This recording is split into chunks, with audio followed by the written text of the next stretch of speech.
One of the very mysterious things about our faith is that God is unknowable, unapproachable. Can't know anything about Him. Everything you know about God, He's not that. It's kind of disconcerting. I mean, you say, you believe in God? Yes, I believe in God. Can you tell me something about Him? No, nothing.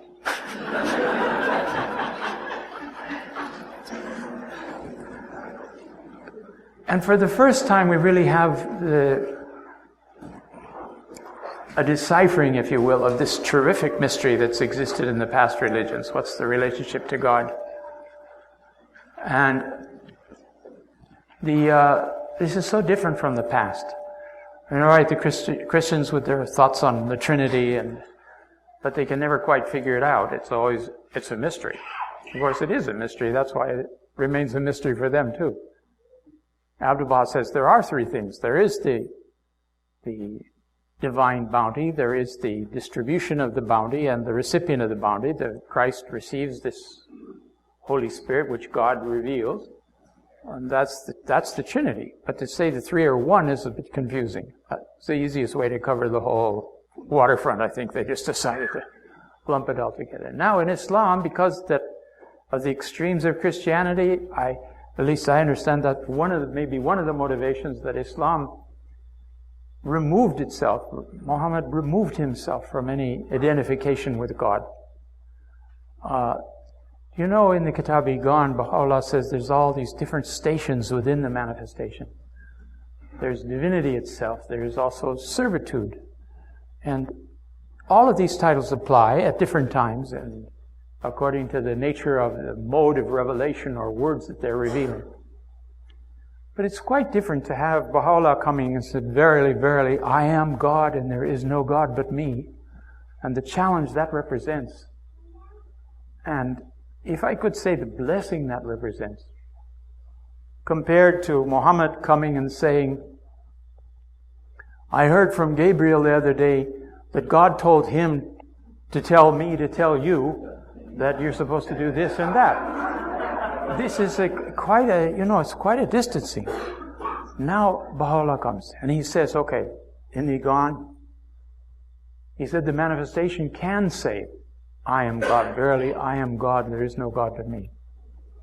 But he says, actually it's the selflessness of the manifestation of God which allows him to pronounce in the first person of God to us.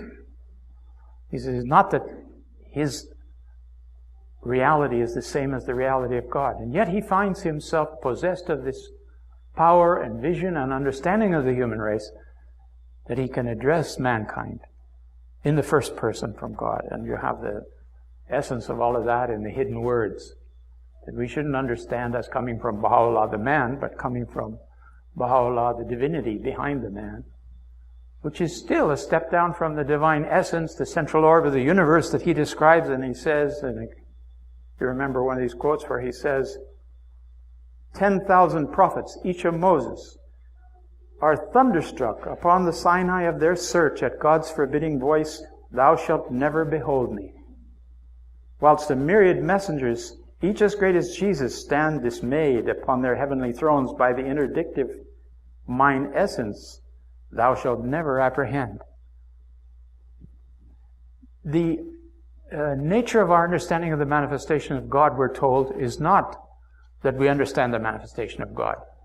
We understand the effect of the manifestation of God in our inner reality. In other words, our soul, to the limits of the soul's capacity or to the limits of the soul's growth, understands the manifestation of God, draws closer to the manifestation of God. And the manifestation of God, Baha'u'llah tells us, is the presence of God in our lives. And so our relationship with the manifestation of God becomes very important. But we have to understand it not at a personal level in the sense of like the personality of Baha'u'llah. Baha'u'llah says you can be against the personality of the manifestation and still accept his laws and teachings. But that wouldn't happen now because he's not alive. But if we saw him for some reason, we didn't like his size or shape or something, that would be apart from how we might recognize the Spirit coming from him and that constancy of his station, which is quite distinct from our station. We have awareness of our whole system, he has awareness of the whole system of creation. His consciousness is a God consciousness in that sense.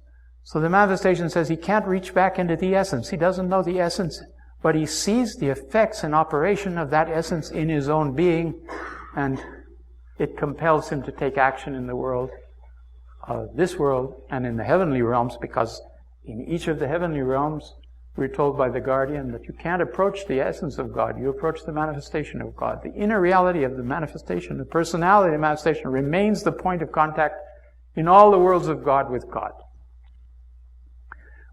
Our relationship, we want to get it right as best we can. It's a very, very important thing. And it means that in a sense, we center ourselves on the manifestation when we pray. Particularly the obligatory prayers. We should be turning to the Qibla. We should be thinking of Baha'u'llah. Not the personality, again, the person of Baha'u'llah, but that light that shines from him, and which he says, or which the guardian says, in God Passes By, once relieved from the limits of physical reality around him, it shines ever brighter on us. It isn't as if we lost out. Actually, after the manifestation is passing, his presence, his omnipresence is more potent than before. The implications of, as I read it, of what that means. So how do we walk in the presence of God? How do we read in the presence of God? How do we feel close to Baha'u'llah is one of the challenges that we have in order to fulfill our regular duties, both as members of families, as members of the human race in general, and as Baha'is. And that this theme becomes very important. He says we've been created to know and worship God, and he says that the knowledge of God is knowledge of the manifestation. And now, again, the manifestation has these three aspects that we have mentioned from some answered questions. Abdu'l-Baha explains this as he has his own physical nature. But he says, okay, there's lots of physical things. The physical nature of the manifestation, he says, can be equal to the state of the diamond in one of the tablets. Loy Sohur, he says. It's not published yet in English. Well, it is an old translation, but you can find it in Baha'i scriptures. Zohur. Loy Sohur. He says it's like a diamond. It's just more sensitive in every sense. His physical being is the same atoms that we're made out of, but they become the vehicle for this divine spirit. And that, he says, in a way, is one of the mysteries of why the shrines are so potent, because the very physical remains of the manifestation that has an impact on people. Then he has a soul which is like ours, but he explains that it's a pre-existent soul. That the souls, that the manifestations are in the other world before they come here, and they have a time or are assigned a time when they appear in this world to carry out their mission. Now, it's very hard for us to understand the nature of that. Shoghi Effendi says we can't ever penetrate that. But they do have a continual reality. They're an eternal reality. They're soul at the level of the soul. Everything else revolves around them. They're the sun, and the rest of us are like planets and satellites and so on. And finally, there is within that reality the divine effulgence of the spirit of the essence of God, which comes forth from them as the Holy Spirit, the faithful Spirit, the divine Spirit, translated in different ways. And the manifestation with that becomes, again, light-shedding and luminous, like the solar center itself, like the sun. The rest of us all receive our light from that one central orb. So people says, well, how can you worship a man like other men? You know, one of the publicists in Chile asked me that question one time, and I said, well, what am I going to answer? She's not a Baha'i. How's she going to understand? I said, well, in the physical creation, in our very solar system, we have bodies of different nature. We have planets and we have the sun. And look how the central role the sun plays in relation to all these other bodies and planets. Everything circles around it. Everything takes its life from it. The Baha'is believe that the manifestation of God that appears from age to age is like that sun. That everyone takes relationship to their Maker and receives the light of faith through that manifestation. Baha'u'llah is the supreme manifestation of a 500,000 year period, We were told his dispensation, which is the mother dispensation of the Baha'i cycle, will last no less than 1,000 years. So you've got 850 to go at least, anyway. Still coming up. People say, what's going to happen next? I say, I'm complimented by the question, but I'm sure I can't.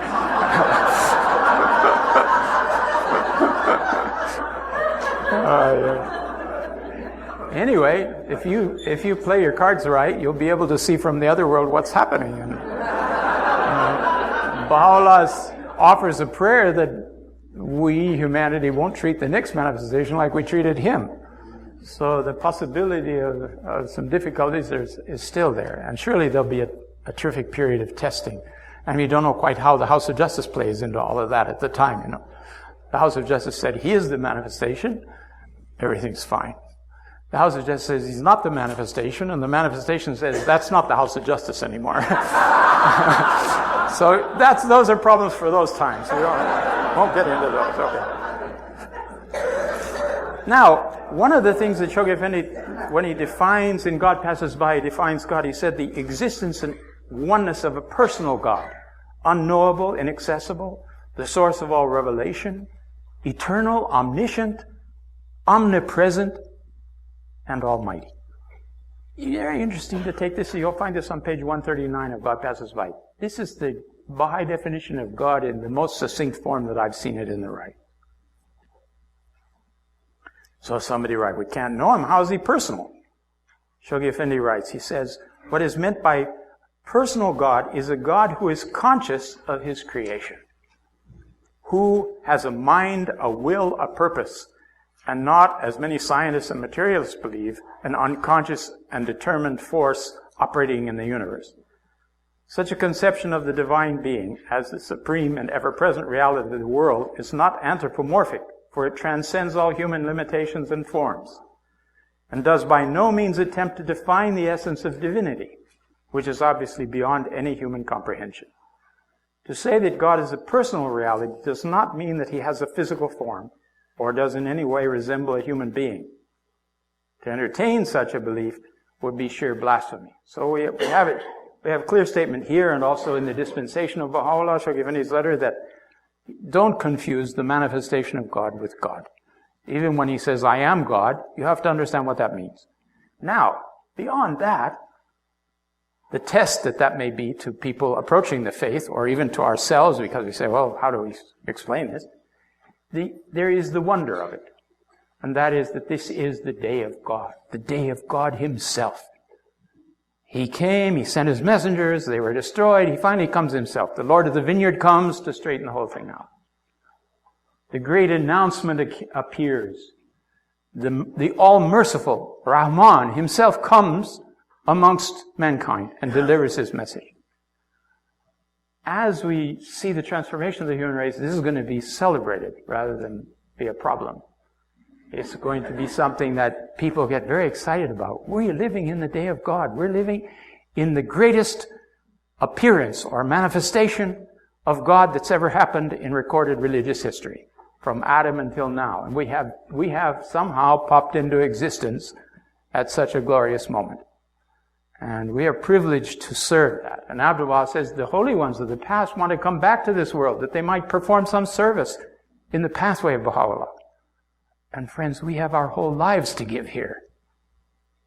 And we are the envy of the other world because of it. This is a very exciting prospect.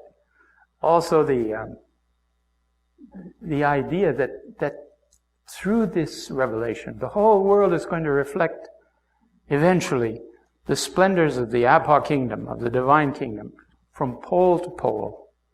We're going to see such a transformation in the future. If we do everything right that we're supposed to do, we can see it sooner. If we don't, we'll be replaced by something else, somebody else, more pebbles or whatever. Now, such a time, just one interesting sidelight here. Abdul-Baha revealed a tablet in 1912 to one of the friends, talking about the greatness of this day, unparalleled greatness of the day of Baha'u'llah. And he said, you will see terrific developments, discoveries, and so on. And he says, ere long, the time will come when anyone on the face of the earth will be able to speak face to face with anyone else at any moment that they wish. It's in my pocket, actually. It's got a camera on both sides. But at the time that was revealed, the friends said, we better not talk about this. People are going to say, how can you get everybody together or apart? Or it just doesn't, you can't figure it out. But then he goes on, he says, why is this? He said, this is because of this greatness of Baha'u'llah's revelation. This world has to be tucked under, it has to draw close to the realities of the other world, more than at any period in the past. Now, certain characteristics of the other world, one of the things is that we imagine or has been dreamt about is this question of immediate communication. The other is flying. And it's not long after Abdul said that the human race began to fly around. And now we're all flying all over the world. It's not the same as the flying in the other world, but it is a reflection of that in this world to the degree that it's possible here. And Mr. Olinga said when he was in the presence of Shoghi Effendi, he told me this himself, he said, Shoghi Effendi said, in the future, all travel will be aerial, even individual travel. And you can wonder about that if you like. Those of us who are able to carry the big tanks on our back and all that, how that will be, we don't know. Anyway, another thing that's arresting that sense is immediate knowledge. And that's something that we dream about. Now, you have seen in the Lohe Hekmat, the Tablet of Wisdom of Baha'u'llah, he says that whenever he needs to refer to the writings of the past or anything like that, he sees them on tablets before his sight and can quote from them or paraphrase them, which he does paraphrase actually in that Tablet of Wisdom from the philosophers of the past.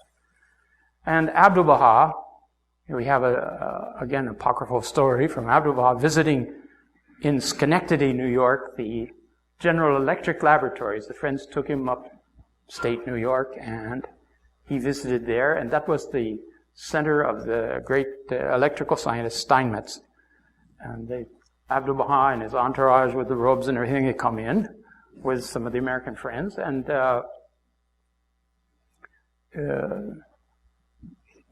Steinmetz, I don't know how he would have responded to see this venerable figure, but anyway, he was courteous, and he tried to explain in simple terms what they were doing there. They'd been working to combine this with that to produce something which was so important for the future of electricity. They translated that to Abdul Baha. And Abdul Baha smiled and he said, tell him that if he matches the this with that, he'll solve his problem. And they repeat this to him, and now Steinmetz is following behind Abdul Baha. So asking their friends, who is this? But this has solved the greatest mystery of my life. And they're all excited. So they come outside afterwards, and the friends are gathered around the master, and they said, Abdul Baha, how is it? Do you know everything? And he says, no, but whatever I need to know, I see on tablets before my vision, before my sight. Okay. They've all got their mouths open. So he adds to that phrase, he says, and this power is accessible to each one of you. It requires a certain purity and sanctity of soul, a few other prerequisites which are not easily accessible, but they're there. Never mind. Now we have Wikipedia. Now we have the counterpart of that celestial condition in the form of small tablets before our eyes, which we can bring up the knowledge of practically anything we want. Amazing. What other wonders we will see, I don't know. All this miniaturization of everything and making it accessible to us, all so interesting. All because it's the day of God. It's the great day of God. And it's such a great day that the writings tell us Baha'u'llah will overshadow spiritually the prophets of God for the next 500,000 years.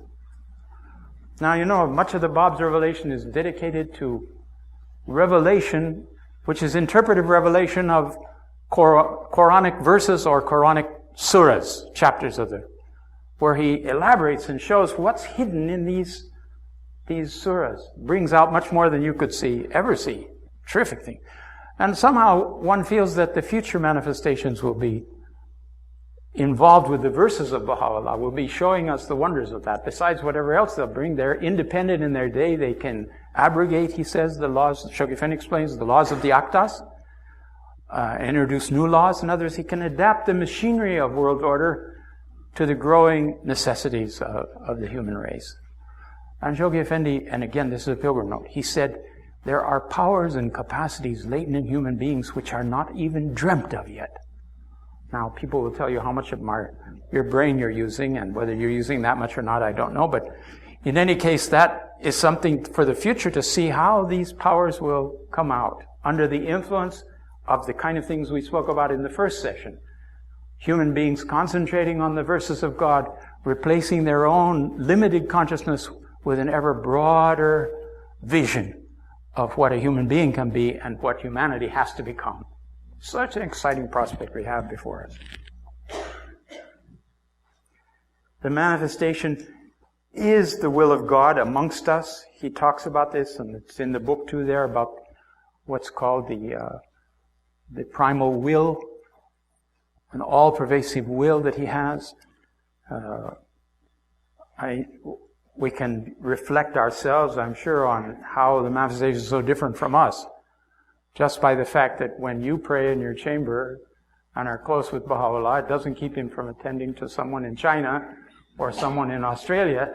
In fact, to millions of people praying to him at the same time, addressing their needs, confirming that. It's something we can't even imagine that kind of capacity because we have no way to compare it with anything. But omniscient and omnipresent God through Baha'u'llah in our lives. If we're missing something, it's not his fault. The bounty of God is eternal. It's flowing with a terrific force. We have to sometimes tune ourselves in. We've got our radios, off beam or something. Or maybe watching, we're watching MTV or I don't know what we are. We have to focus. You can watch that sometimes, but have to focus back to the reality of this. And he said the greatest means for the growth of spirituality, Shoghi Effendi and Tablets of Baha'u'llah, he says, is the use of the obligatory prayers and fasting. And strangely enough, he says, these are the greatest deeds of the tree of life, of a man's life. Obligatory prayers and fasting. We always think of deeds as doing something for somebody else.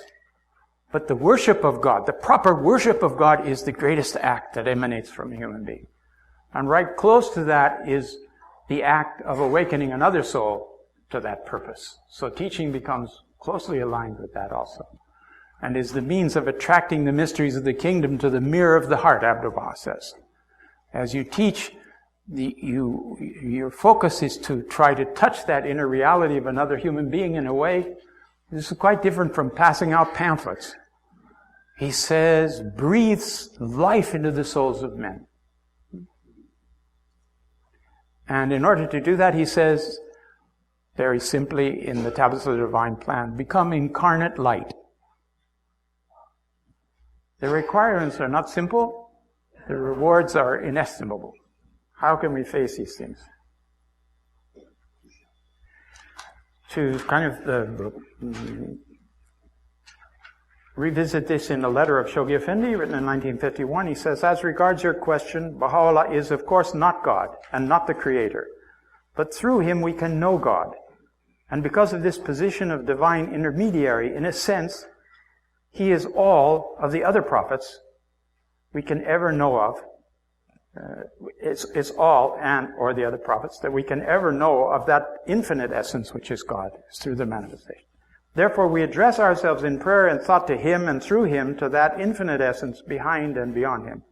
In another letter, he says, after all, it's not his personality, but what's flowing through him that eventually we wed ourselves to and attach ourselves to. The light that's shining from him. The Baha of Baha'u'llah. Light, glory, splendor. Interesting, some of you may have seen the writings of the Bab that have been summarized in Nader Sa'idi's new book on the gate of the heart. And in it he talks about modes of revelation. This kind of fits in with the same topic. He says that in Islam, one of the imams had identified 4 modes of revelation. And he said, I reveal verses in these 4 modes and also in a 5th mode. And then he explains what the different modes are. He says the first one is the divine verses. And these, in Islam, would be the divine verses themselves and also the hadith-e-ilahi, the divine hadith, the divine traditions. And these are always the voice of divinity itself, and you'll find these in different religions. And this second, he said, it comes from the inner reality, that identical inner reality of all the manifestations of God. They speak the divine word of God. The second one is the second mode of revelation is from the individual reality of the manifestation. The inner reality manifests himself as an outer reality with the limitations that a human being has living in this world. And he models for us how to worship his inner being. So he reveals prayers. And those prayers are the praise wherewith God praises his own self. And they become the very means of our understanding that we could never make up prayers, really, that are sufficiently potent. God hears the prayers, hears our supplications, but how we can travel on the wings of these divinely revealed prayers is something that we need to learn and use. He also represents the station of servitude. His outer being is in service to his inner being. Or, again, the outer manifestation of God is serving God, so to speak, which is, in this case, as we know, is the inner reality, that universal primal will, which is the first thing that emanates from the divinity and is the nature, that simultaneous nature of all the manifestations of God, not only appearing here, but from the hints and allusions that we have, appearing in all of the worlds of God and all of the physical planets where creatures exist that need divine messengers. This is a system that's universal. We're not, he says it's relative. He tells us about this planet, but he also talks about these divine messengers as being countless in numbers. And what's countless in numbers are the creatures in other planets and the manifestations that appear to them. Always there's guidance. Never have we left humanity or the human rational soul bereft of guidance. And it always needs this light of some central luminous orb. So that's the inner reality appears in the outside world. Then the third level he calls commentaries. These are commentaries on the first level. In other words, one of the modes of revelation is when the manifestation talks about the meaning of these divine words that he's revealed. And the fourth one is other discourses and explanations. And these are related to some interesting phrases. The first one is related to the phrase when the manifestation says, I am God, the voice of divinity. The second level of prayers and servitude, thou art God. The third one, he is God. And the fourth one, he is God who does this and does that, and further explanations that you have. So the Bab says all of his revelation he's revealed in these 4. Now he said, I've added a 5th one, which is all these previous 4, but now not in Arabic, but in the Persian language as well. So he says that the Farsi verses are the 5th mode of revelation, of his revelations. Now Baha'u'llah in the tablet, Surah Haykal, he affirms, he said that the modes of revelation are numerous. He said, I have myself revealed in 9 modes of revelation. And in another place he said, all these 9 modes are present in the Haykal.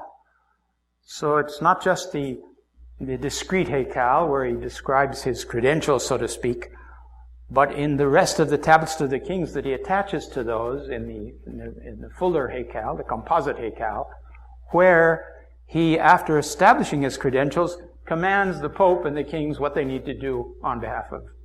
He's come as the messenger of God, and here's what you're required to do. Well, you've read some of the histories of the responses of those leaders to it and the consequences. And we don't know what the 9 modes of revelation are. Baha'u'llah, in existing tablets that we have, we don't have anything that tells us what the 9 are. But he also says that he could reveal in countless other modes of revelation, if needs be. And in some of the places he says, sometimes I've spoken in the voice of a lawgiver, sometimes I've spoken as a mystic knower, as a lover. There's various references in the writings that the character of the verses that come out of the manifestation. What character do they have? So this is an important explanation in the memoirs of Haji Mirza Hyder Ali. He mentions the Lohe No Saud, the tablet of the 9 modes. He said he's seen, but none of the rest of us have yet found it, so we don't know where it went to Sudan and stayed there or what happened to it. So this is, maybe we'll discover that mystery sometime. Meanwhile, Shoghi Effendi, at the end of one of the chapters of God Passes By, he said that Baha'u'llah, he has the whole line of at least 9, where he talks about Baha'u'llah revealed laws and teachings and principles and commentaries and homilies and meditations and so on. So you've got a suggested list already there of 9 modes of revelation of the manifestation. The supreme manifestation, the supreme outpouring of divine verses in the recorded history of mankind. The verses of Baha'u'llah are greater than the combined verses of all the previous manifestations, including the Bab. We have tablets with 5 million discrete words of the Bab, and we have 6 million of Baha'u'llah's. So it's just an immensity. Nobody can really read it all even. And then, thank goodness, we have computers now to help gather parallel themes and subject matter and topics as the House of Justice needs it for its consideration and its deliberations and for deciding what to add to the knowledge that we have. Fortunately, it seems like the character of divine revelation is such that it's holographic, that if you penetrate one hidden word, you've really penetrated all of the hidden words. Abdu'l-Baha says that. He says, if you can live up to one hidden word, you will have lived up to all of the hidden words. He doesn't tell us what living up means, but obviously that's a very inclusive thing when you look at all the hidden words. Again, the question of the friends being in the presence of Baha'u'llah, witnessing his reality, is something that our generation doesn't have, but is a beautiful thing. And their stories, one of which is here someplace. Just a second, see if I can find it.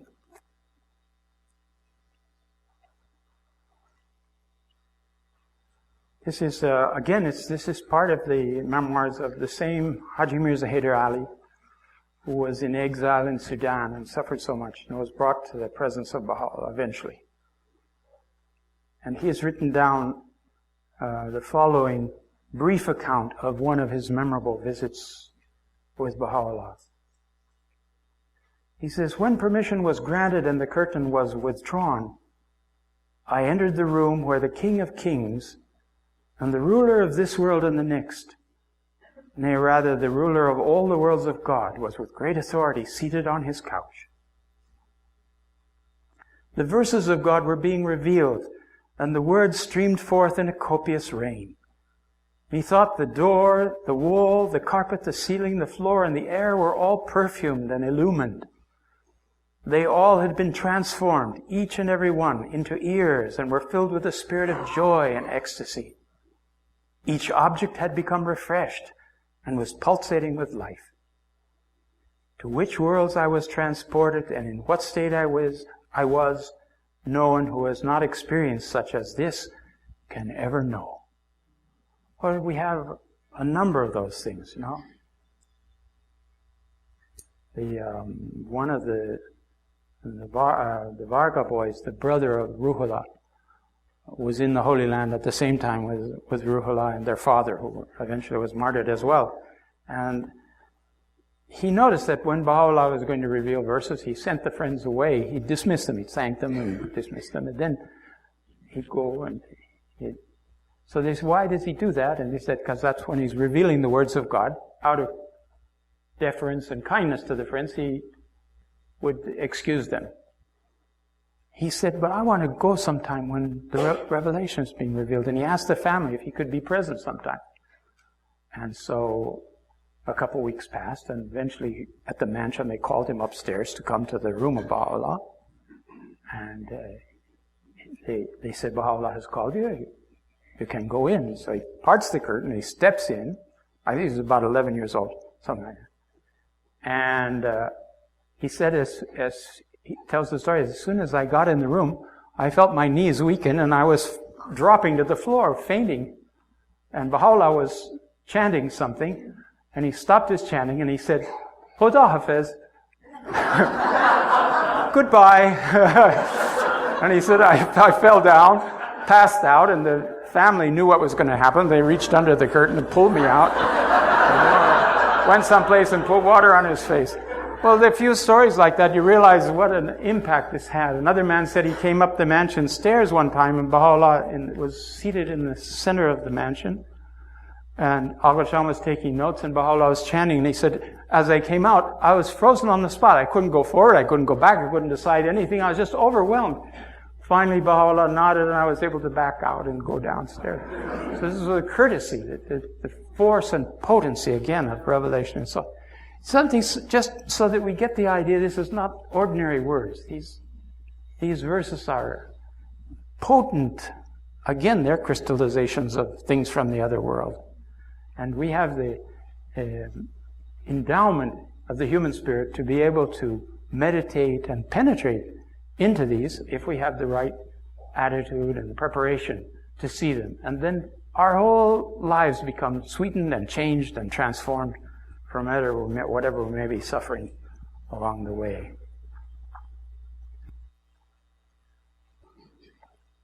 You know, each of us is different from everybody else. You know the question of like every fingerprint is different.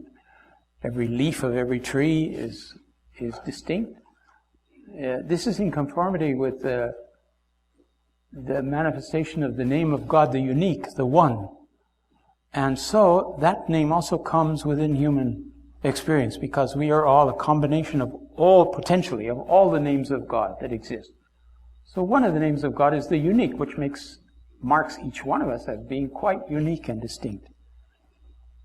And Abdu'l-Baha was asked and answered in the tablet that he wrote as a teenager to at the request of Baha'u'llah, to one of the Sufi leaders. Why the different great philosophers, renowned, holy philosophers, spoke in such a distinct manner about God the essence, or whatever they said. First of all, of course, they couldn't penetrate it completely, but the things they said seemed to be at variance with each other. And Abdu'l-Baha explains, he says that is due to the dominant name of God within their character of each of them. Now, this plays out in our own lives. Again, this is my own understanding. We don't have it written quite this way. But if you said that our human reality was like a pie, and it had divided all the names of attributes of God, some of those portions of the pie are larger in some of us than others, or have different divine names. Ria Khanum once wrote a play called The Growing Pains of a Spiritual Assembly. And I can't remember the exact name, but the people on the assembly were Mr. Justice and Mrs. Mercy and Mr. Wisdom. Whatever subject comes up, Mrs. Mercy would say, don't you think we should be merciful in this case? Like God is the essence of mercy. And the other one says, it's about time we be just and fair. You can't have people doing bad things and not suffer the consequences. That's Mr. Justice. And then Mr. Wisdom says, it says in the writings, this and that. And anyway, a combination of 9 distinct, because the combination of divine names, according to this name, the unique one, has to be distinct in each of us. That would mean that we would have a different point of view from 9 other people on the assembly or 8 other people on the assembly. And somehow that 9 is sufficient to help God balance the whole thing out and come up with the kind of guidance and answer that we need at the local assembly level if we're all sincere and devoted and not competing too much with each other. That means that under the influence of the revelation, and this is interestingly confirmed in a tablet on life after the soul after death. It's quoted in the Gleanings. It's one of the things that people will wish to do when they go to the other world is to witness the reality of every illumined soul. Now, the manifestation of God comes, obviously He's got all these names and attributes. It's overwhelming from what we hear. It's just totally overwhelming. But we meet from time to time in our life Baha'is, and sometimes very humble Baha'is, who one of the divine names or a group of the divine names is shining them in such a sense that it takes us back. Their eyes are shining in a way that gives us another hope for existence. And the other world, the great souls, the detached souls who have their mirrors totally reflected, turned to the divinity, they will be there, and the approach and encounter with each of these souls will open to us new understandings of these divine names. Now, we have the job to play out that display of divine names. That's our code, so to speak. That's our inner reality. If we don't play that role, that particular set of divine names will never be displayed for eternity. If you don't become who you're supposed to become and don't make your contribution to the world order of Baha'u'llah, it will be deprived of that forever. And that's not because you're something special, but the code that He put in you, the divine names, that set of divine names which give you your particular potential to offer yourselves to mankind, to sacrifice yourselves and become that kind of a being that you need to become, are unique. So I hope all of you will strive to the fulfillment of your full potentiality and live in this presence of Baha'u'llah through that. Because those names and attributes stream from His reality, and that's what gets reflected. He's the primary mirror, and we're the secondary mirrors and other characters in creation. To return to your forces compilation here, you've came to that part, I think, from God Passes By, where it says that the influence of Baha'u'llah's soul no longer circumscribed by any physical limitations. Its radiance no longer beclouded by its human temple. That soul could henceforth energize the whole world to a degree unapproached at any stage in the course of its existence on this planet. Okay? I mentioned that earlier. It's interesting to know. We're not, Johnny come lately. We're right in for our souls, He's put us right in the perfect time with that set of potentialities that we have. We just have to strive to attain them, to manifest them.